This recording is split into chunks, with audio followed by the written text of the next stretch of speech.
Hey, what's up, everybody? Welcome back to the Centered from Reality podcast. I'm Alex Kapitko, and thank you as always for joining me on this Thursday. It's episode number 4.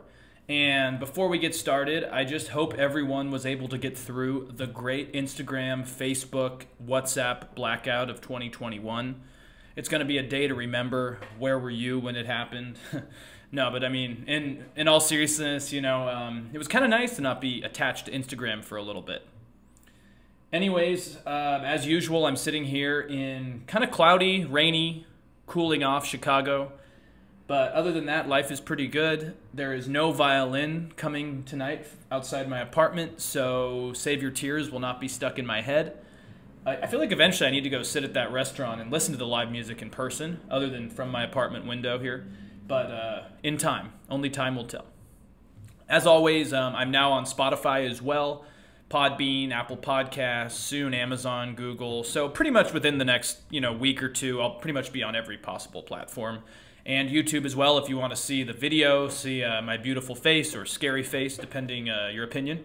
But anyways, today I want to get into a broad topic that can kind of be then isolated into more specific events that are happening right now. And it's the discussion around nihilism. This is kind of a philosophy or a family of views that basically just kind of reject fundamentals of human existence, such as objective truth, knowledge, morality, values, or meaning. I guess in a certain way, you could see a nihilist seeing a certain situation or a certain view on the world as kind of pointless or meaningless. If a traditionalist views order and values as meaningful to society, I would argue that a nihilist would say they're just meaningless and unimportant, that there's no bigger meaning, there's nothing really important. Maybe they would say, what's the point of having a moral leader in office, for example? What's the point of having ethics in your institution? But today I want to do kind of a bold and broad idea that I've been kind of stewing about for a while during my runs, and finally I've kind of written down some notes, and here we are. But basically what I've been thinking about is that nihilism itself, I think, is driving our extreme politics that we're seeing right now. In the U.S. specifically, but also around the world. And I think it's given a rise to this kind of extremist populism that we're seeing more and more of. I want to give you my case for why nihilism, kind of towards democracy and our institutions, has kind of led to angry populism and the violent rhetoric that we're seeing more and more of. I think we need better governance and better administration of policy. And if we don't, I think this trend's just going to continue. So to break it down in this episode, I want to look into the Pandora Papers, what the IRS may be doing with low-income bank accounts. I want to talk about the race to the bottom in state welfare in the United States, and even Trumpism and the big lie, and kind of the grifting and disingenuous discussions that have come from it. Because I think all of these link back to why nihilism is a grave concern in the U.S. and in the West. So, kind of to begin, I would just start by saying that I think nihilism in a weird way is kind of a pre-existing condition as to why many Americans are disgruntled right now. I'll get into this more later, but in a basic sense, if your life is shit, the system never seems to work for you, and you don't see any improvement in it, you're probably not going to value the system, right? If nothing's working, you're not able to get ahead, what's the point of valuing the system? Maybe you would even be fine with using less than ideal means to do so. And I think that's kind of where we're at. There's some rightful reasons for why people are disingenuous, but there's also wrong reasons, more nefarious reasons. But I think at the end of the day, nihilism comes when something's broken beyond repair. Obviously, that's my opinion. There's other views of nihilism. There's historical lenses about nihilism as well, mainly in kind of the Tsarist era of Russia, the kind of pre-Russian Revolution era of Russia as well. But in this case, I'm kind of talking about the modern context. Before I go into the Pandora Papers, though, I want to start with an article from The Atlantic. It's back in 2016, and it's by Chris Bottomer. And it's called "The U.S. Has Fallen into a State of Political Nihilism." And the article starts with a conversation on whether Donald Trump was just a flagrant liar or if he can't tell the difference between what's real and what's not. This article came out about the time he got elected when a lot of people were still just trying to gather what Trump is. It mentions in quotes here, "The scary answer is he doesn't care what's true or not. And more importantly, the only thing that matters is himself and how he feels. The article goes on, and bear with me because I think this is an interesting quote that's kind of applicable to this whole conversation we're going to be having today. This says in quotes, "The United States has fallen into a state of utter political nihilism, where there is no limit to what one party can say or do in order to achieve and maintain power. Worse, there is no meaning other than political theater behind it. The consequences of this political nihilism will be catastrophic, and they will trickle down through the decades of the 21st century. If you doubt this, think of climate change, the global economy, and U.S. foreign policy concerning NATO and other strategic alliances." I honestly think this is a really interesting point because that's what I really want to focus on today is how politics aren't working other than basically for working for the donor class, the corporate class, and theater. But they're not doing anything for most people. And I think it's an interesting point because I do think that the presidency of Donald Trump kind of brought this to the forefront, this growing pessimism in society. And it also brought it into the eye of the news media. Trump is a narcissist. I've talked about that before. He wanted the presidency probably for power, for image, and for the accolades, right? It's pretty cool to say that you've been president of the United States, I guess, especially if you're a narcissist. Would have been better if he won a second time for that, but he didn't. So I think that's all true. But I also think that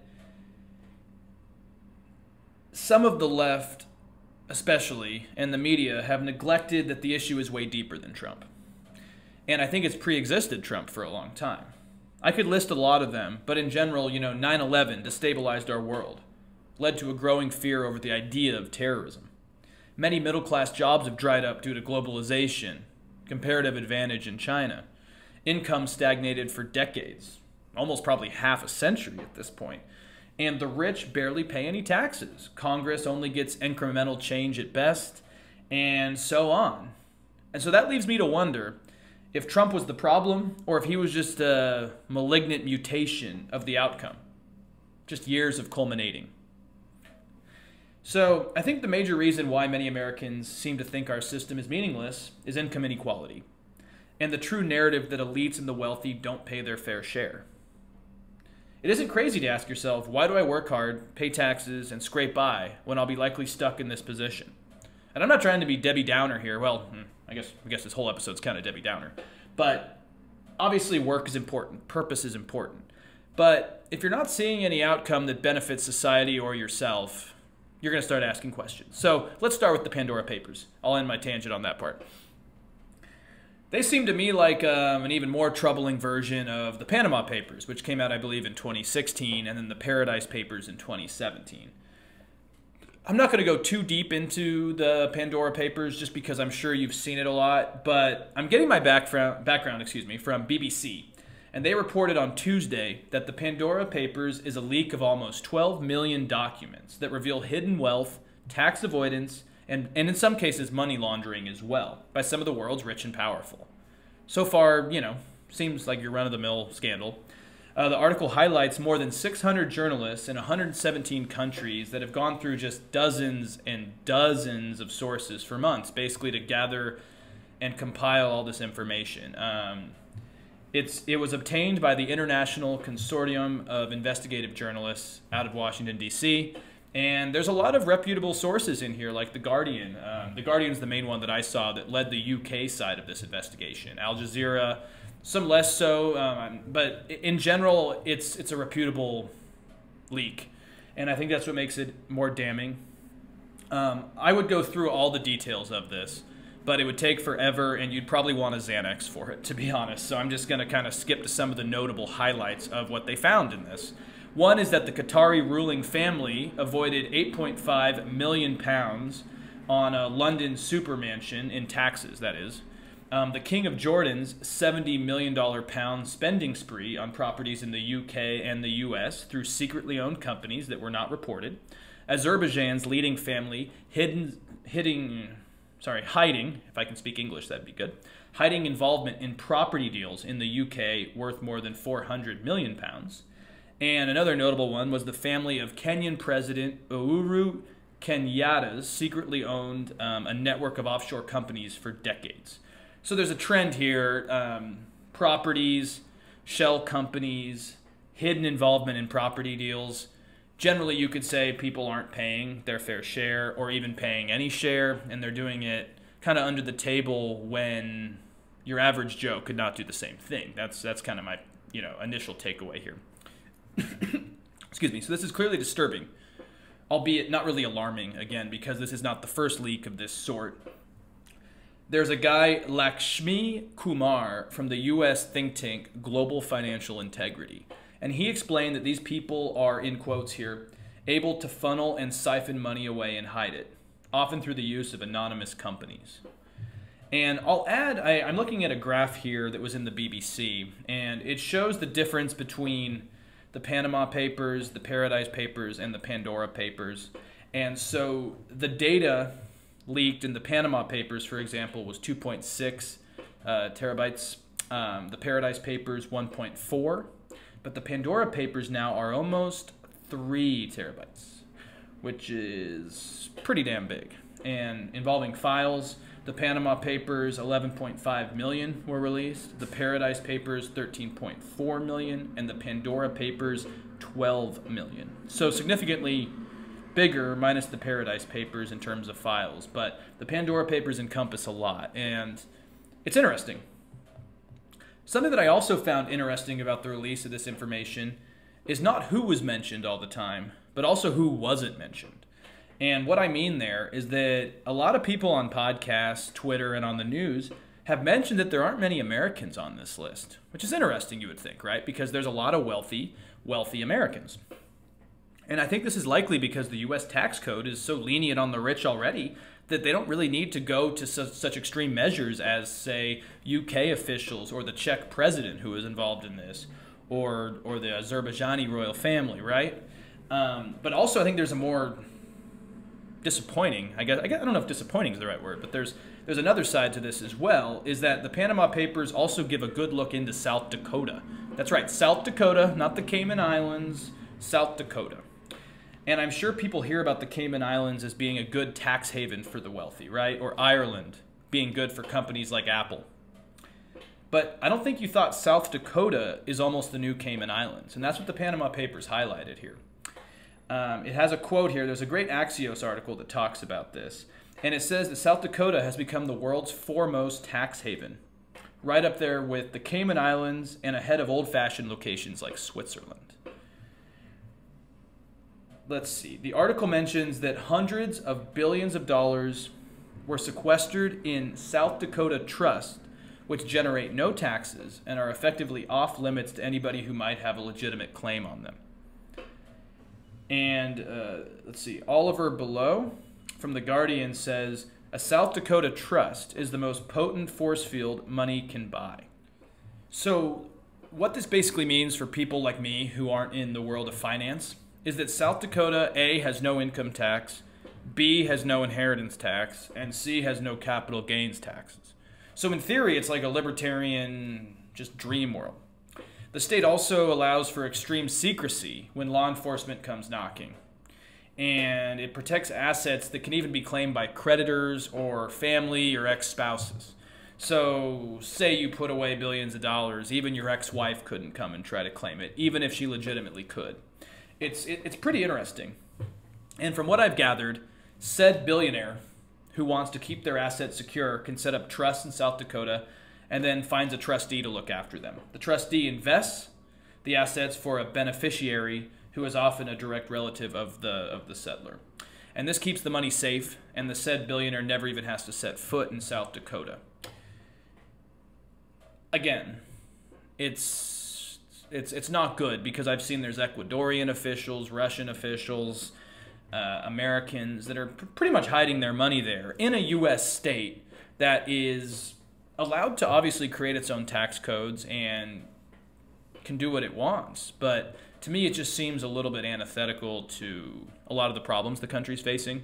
And there's probably libertarians who would be like, yeah, perfect, no surveilling my taxes, no looking into my bank accounts. But to me, this is for nefarious reasons, or if not nefarious reasons, just sociopathic and greedy reasons. I did a little research into this on South Dakota, and this was first passed in 1983, or at least the current measures were passed in 1983. And basically since then, the Republican legislature in South Dakota has just rubber stamped any bill that furthers this policy. So also according to the Axios article, a decade ago, South Dakotan trust companies held $57 billion in assets, and the current, as of 2020, was $360 billion. So not bad, not bad at all. And there's similar trusts in other states as well, bringing in close to $1 trillion total. So that's a lot of unaccounted for money. And, you know, if you want to talk about why people are getting angry at the system and why people stormed the Capitol, why people voted for Trump, why people voted for Bernie, why people want a revolution, look at this. Elected officials are passing laws that help the wealthy, and to make it worse, they aren't even getting tax revenue to help pay for infrastructure or programs or welfare. So it's really hard to believe that the world is going to get better when you read leaked files like that. Ultimately, I think that the Pandora Papers will be much like the Panama Papers or the Paradise Papers. You know, the story's in the news for a week, and then the media and citizens move on. And to me, that is nihilism in action. People stop thinking about it because it's bad, but they can't do anything about it. The fact that this is a bombshell story, but none of us, myself included, are surprised, tells me that we're seeing nihilism in action. We just knew it was that bad. This just validated the point. It didn't give us any breathtaking information. Now, I also want to go over another more, I guess you could say, symbolic reason and current news story for me as to why our population seems to have lost hope. There's a story that's a bit confusing. There's a lot of mixed information on it, but the general facts of it are true. It came out last week, and it discusses how Charles Rettig, who's a commissioner of the IRS, wants banks to report annual cash flows for ordinary account holders. Ordinary account holders, I'm guessing just meaning most American citizens that make over $600 in their bank accounts. The House Ways and Means Committee was reported to have been discussing whether this will be mandatory in that $3.5 trillion spending bill that hasn't obviously been passed yet. And Janet Yellen, you know, Treasury Secretary, has also touted this as a way to find wealthy tax dodgers. So in theory, that makes sense, right? They want to track the income. They want to track the withdrawals, the deposits of people's bank accounts and see if you're hiding cash that isn't reported on payroll or your reported earnings. So in theory, that makes sense, right? But it looks like the IRS, the problem is here, is that it looks like the IRS would have the ability, according to what they are currently proposing, to monitor bank transactions for people that only have $600 in their account. In principle, it makes sure income doesn't go reported, like I said. But is it really going to help big tax dodgers? I feel like it's just going to hurt lower income Americans who maybe have a side hustle like driving Uber or making tips or are working an odd job during this strange time. It's just going to make them pay taxes on that type of money. And let's be honest, if you have a side job, it's probably not because you're hiding money, unless you're like a drug dealer or something like that. But I don't even know how you would track that without also hurting people that are legally getting their money. So, yeah. It seems like there's others who do share my concerns as well, because according to Fox, there are industry reports that are warning congressional leaders that the plan is not remotely targeted to detect major tax avoidance. I've heard some conspiracies on the right, you know, it's a way to really bring Big Brother into your life. I don't think that's at all true. I just picture this being kind of a lazy way to bring in tax revenue by targeting restaurant workers who may get tips and deposit them into the bank and not report it, or other jobs like that, you know. And I guess the problem is that if you're a nihilist, I think you would assume that the government would like to do this because taxing everyone a small amount can bring in more revenue than expending resources and time and attorneys to get all the Jeff Bezoses to pay more. It just would make more sense, right? The system doesn't have enough wherewithal or lawyers or time to go against all the billionaires who have their money overseas. So instead, just tax who you can, right? I think this highlights a much larger issue in a lot of the states that goes back to this general topic of nihilism, is that the people who need the most help don't get it, and those who don't need help usually get protected. And to me, this is just another nail in the coffin, right? Like,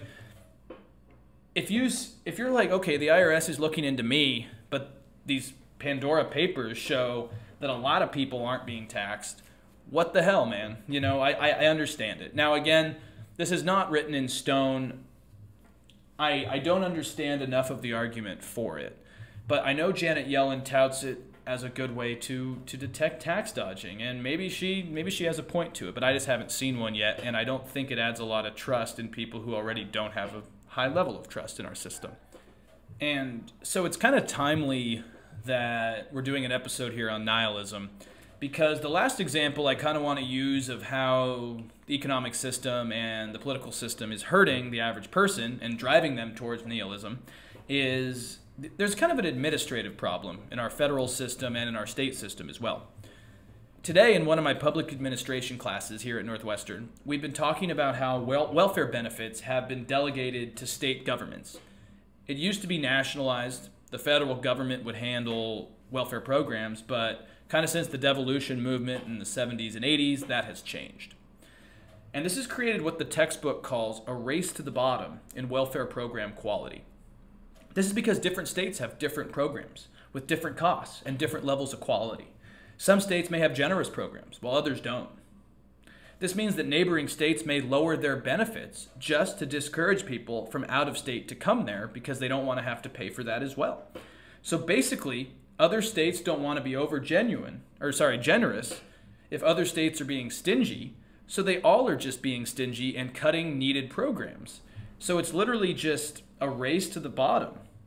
It's just a total downhill spiral in that, okay, Texas is bad, so Oklahoma's like, we'll also be bad, so it doesn't incentivize anybody coming here and using our taxpayer money. This has just made the quality of welfare across the U.S. really gone in the shitter, excuse my language. And of course it hurts the most in need. The book in my class has a good quote that says, "States deprived of federal matching funds compete with one another to reduce spending by depriving their own dependent population of help." The way I would probably look at this would be that, say, Nevada has a lot of cuts to their welfare spending, while California has more generous programs. Maybe you're someone who really needs that help and you live close to the California border. Maybe you decide moving to California, or at least you consider it. Now, what happens if California maybe is struggling? Maybe they have a deficit. They need to find some way to cut spending. What happens if California now decides to cut their welfare spending as well to disincentivize movement? Now both states are trying to outdo one another on who spends less. This helps no one. And this is probably a case to nationalize welfare programs, but I'm not going to get into that. I just want to highlight how all these decisions made by bureaucrats, elected officials, corporate donors, blah, blah, blah, are hurting people. There's a great quote in that same book in my class. It says, "National government has become too small for the big problems of life and too big for the small problems." I'll kind of leave that vague there because there's a lot you could take out of that. But what it tells me is that government's just losing on all fronts. And that, again, goes back to that nihilism that I keep just really addressing and just seeing happening all around us right now. So now I've given you a few reasons as to why I think nihilism has grown amongst the American population. I could list way more, believe me. There's so many reasons. You could also talk into purpose, meaning the opioid crisis. What happened during COVID, keeping people on unemployment when companies probably should have kept them on payroll, like a lot of Europe did. I could go on and on. But this is probably why Americans on both the far right and the far left don't think our system works and are willing to take radical measures to fix it. Like I mentioned in the Atlantic article, the election of Trump seems to just be a culmination of this, but now it is getting worse, and that's the next part I want to talk about before we're out of here. I think the post-Trump world, and again, I am not going to put all the blame on him specifically, but I think the post and Trump world has culminated in this unfortunate situation of grifting and gaslighting. Grifting specifically is the act of just kind of engaging in petty or small-scale swindling. Mainly I see it in podcasts where someone will claim to be a liberal, but all they'll do is talk about how bad the liberals are and how good conservative policies are while they voted for Trump as well. Or, you'll have a Dave Rubin, for example, who I didn't really want to use names, but I think I will. He doesn't stand for anything, right? He was a gay liberal who then became kind of the poster child of gay conservative libertarians. But when he's ever asked about anything, he just likes to kind of troll the other side, stoke up the base. He gets pretzeled into his own logic. There's not a lot there, and that's what I would call a grifter. It's just a big scam. Mike Lindell, is he the grifter or the grifted? I don't particularly know, but he's, again, someone who's come out of this. But there's many politicians, talk show hosts, and podcasters who all seem to be a part of this. Marjorie Taylor Greene, I think. And grifting to me has come out of this nihilism as well. Because I think it really comes from a place where you don't genuinely care about the outcome. You don't care about the ethical questions. You don't care about what you're saying is right or wrong anymore. It just doesn't matter. A lot of grifters also don't seem to care about the system we have. They don't seem to care about the constitutional process. Even some seem to loathe it from what I'm kind of seeing, especially in this post-Trump era. This is where I think Trump was a catalyst. Trump doesn't seem to care about the system. He even seems to express a disdain for the law, for the system, and even human rights and the idea of leading by example. I'll never forget that when he was on Bill O'Reilly, I think back when Bill O'Reilly still had the O'Reilly factor, and they were talking about Russia. And Trump basically said, you think we're so perfect? You think we're that much better than Russia? He was comparing the U.S. to Russia, even though he must have known that we are better than Putin. And if he doesn't, I don't know what's more concerning. My theory here is that Trump's problem prior to the 2016 election was that his messaging mixed his own nihilism about our system and democracy at a time when America's people were also having this nihilism towards our system not working to help them. And this was a perfect cocktail of systematic disdain that led to this unique form of Trumpist populism that I think he did better than probably any other American leader I can think of. Not for good, but it was successful. And I think 2020 and the big lie following the November election was, I think, the biggest example of how this happened. There was discredited election fraud, right? But this disdain for our electoral system made people just kind of go, why not challenge it? You can tell that people like Trump don't think he actually lost. It was just, why not? Might as well watch it burn. Even just yesterday, I saw Trump mention that the true insurrection was not January 6th, but the insurrection was the election. That's a huge grift, okay? That's a huge grift. And Trump and Mike Lindell are like king grifters. Maybe Rudy's up there too, but he's always spewing so many liquids and talking crazy that he doesn't count. But anyways, last week, another, just icing on the cake of this is that Trump had that rally in Georgia. And during it, he actually did something that really shows me how nihilistic the guy is that he voiced his contempt for Governor Kemp of Georgia, who just didn't try to overturn the election. And instead, Trump actually went almost as far as actually endorsing Stacey Abrams for governor. Not because he likes her, she has nothing in common with his worldview. But he just hates what is happening, and he'd rather troll his own party. He would rather tear down his own party, even if it means almost bolstering Stacey Abrams. The last thing I'll mention is there's the Claremont Institute. That is kind of another mutation of what's happening here. It was a once reputable think tank that now doesn't really have faith in the system and has almost gone kind of autocratic.